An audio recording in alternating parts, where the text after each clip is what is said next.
Praise the lord. ఈరోజు దేవుని వాగ్దానము.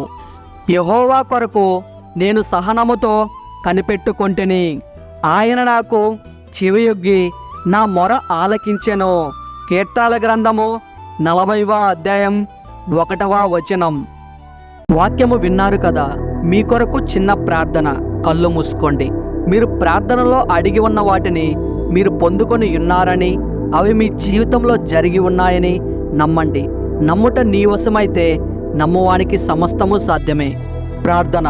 సర్వశక్తిగల తండ్రి, ఘనమైన గొప్ప దేవుడా, సకల ఆశీర్వాదాలకు పాత్రుడా, మీ దాసుని ప్రార్థన ఆలకించి ఫలింపు చేస్తారని, అనేకులను మీ పాదాల దగ్గరకు చేర్చుకుంటారని వేడుకుంటున్నాను తండ్రి.